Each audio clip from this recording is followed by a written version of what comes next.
opportunity to speak to you all before we start the next chapter of our lives. Before I dive into what my brother thinks will be a long and boring speech, I'd like to ask something of the audience. This will require a little bit of movement, but don't worry, it's nothing too strenuous.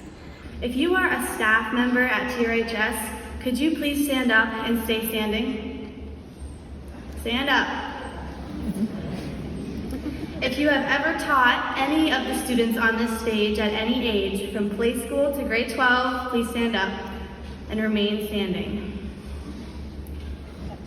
If you are a parent or guardian of any student on this stage, please stand up.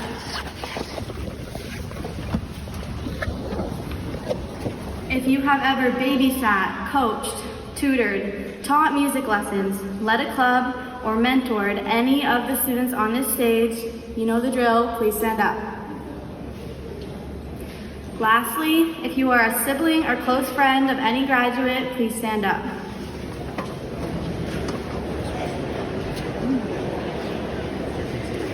Graduates, look around.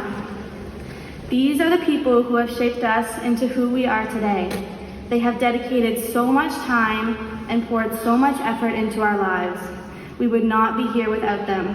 We owe them immense gratitude, so let's give them a big round of applause.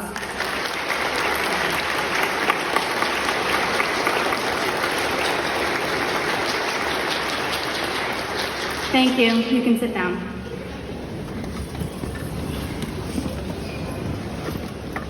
As I stand here today, reflecting on the years that brought me to this moment, there are a few people to who I owe more than just a round of applause. I would not be the person I am today without my parents. My mother provided me with an environment of love and growth, a place I was fortunate enough to call home. She has become my ultimate inspiration and the most important role model in my life.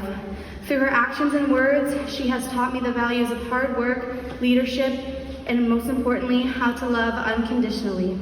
Alongside my mother is my father, the hardest working person I know. He gave me a childhood full of security and joy, providing opportunities and experiences that I now understand he never had for himself. His selfless attitude ensured that we had a roof over our heads, cupboards full of food, and the freedom to pursue our dreams.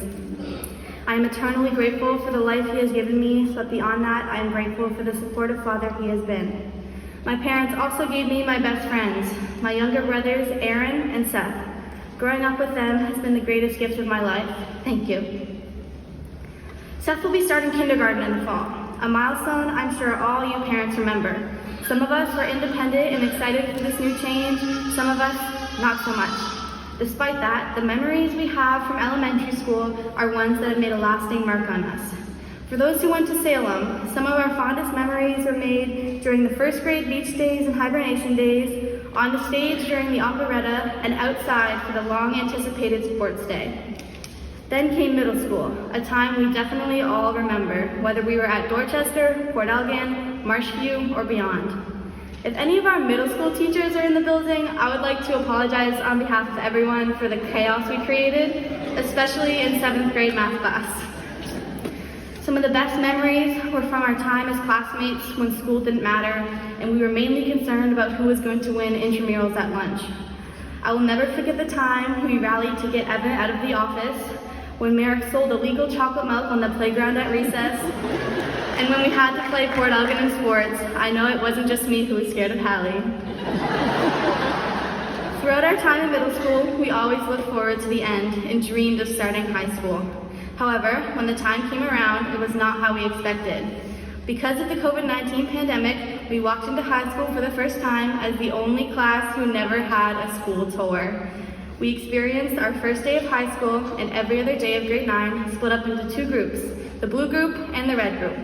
We did half of our classes online, which some people, like Mackie and Evan, had a hard time staying awake through.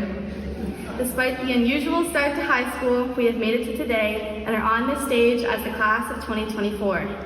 We got to experience our senior year of high school full of face-to-face activities that grad classes before us missed out on, and for that, we need to be very thankful. We can also be thankful for the memories we've made throughout the process. We've learned valuable lessons through the wins and losses on sports teams, while fundraising for Dragon Boat charities and through our participation in clubs. In the classroom, we had lots of fun, and I'm not talking about playing Kahoot or 7-Up. I'm talking about the unforgettable times, like when Carter convinced the substitute he was Lucas Arsenault. Sorry, Lucas, if you didn't know that. Or when Logan Heppel fell in the wetlands. We marveled at Caleb and Nate's killer moves on the dance floor and still make fun of Casey for being kicked out of grade 9 math. As a class, we've also had many successes. In sports, we've achieved a rugby championship, we're a few points away from a volleyball championship, and won back-to-back unified basketball championships. We hosted a leadership conference, we won top fundraiser in Dragon Boat, welcomed thousands of kids to the wetlands, and successfully taped Mr. Miller to the wall twice. I think it's safe to say that the last 4 years have been full of laughs, tears, memories, and a lot of late submissions on D2L. Even though we all experienced high school in different ways, one thing remains the same: the environment in which we were in. No matter how many mornings you didn't want to come to school, we have to admit, Tantramar has something special. This little school on the marsh accomplishes so many things and provides such a great environment for learning. Outside of the school walls, the small town of Sackville and other communities have been instrumental in our success. Even though we've had many nights where we said, there's nothing to do in Sackville, we should be so proud and so thankful to have grown up in this area. In my mother's valedictorian speech in 1995, she said, "It's all right to want to leave, but it is also important to realize the quality of what we are leaving behind." We should all be so proud to be Titans and never forget, once a Titan, always a Titan. I have been reminded by Casey and Beth many times that I am not the brightest person out there, and sometimes I struggle to understand how cars and airplanes work. However, I would like to use the little knowledge I have to leave you with some advice before we all go our separate ways. Friends, I encourage you to find your reason. The reason for how you act, the reason for what you do, and the reason why you wake up each morning. If you don't have a purpose behind your actions, why are they worth doing? Your purpose and reason will be the compass that guides you and the anchor that steadies you. It'll give you the strength to push forward when giving up seems easier, and the courage to dream big when the world seems small. It will guide your decisions and your choices so that they align with what is true and help you direct your future. For me, the reason behind everything I do is my faith in Jesus Christ. Living to glorify God has been my motivator and the reason I am standing here today. My actions feel worthless, and this life seems meaningless without knowing that God created me for a reason and has a plan for my life. I was fortunate to grow up in a household that taught me these values from an early age. However, during the past 4 years, I had to realize for myself that the only way to be truly fulfilled in life is to love God and love others. Whatever your reason is, I hope that you stay true to it during the hard times of life and turn to it to find your motivation. To finish, I would like everyone to think back to grade 9 when we wrote letters to our future selves. These letters were just another assignment we had to do, but they will provide us with some nostalgia and some joy when we look back at them soon. I was a little impatient and I went and looked at my letter a few weeks ago, but I found an important line from grade 9 that I would like to share.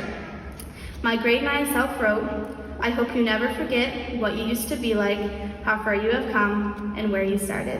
Congratulations to the class of 2024. Thank you.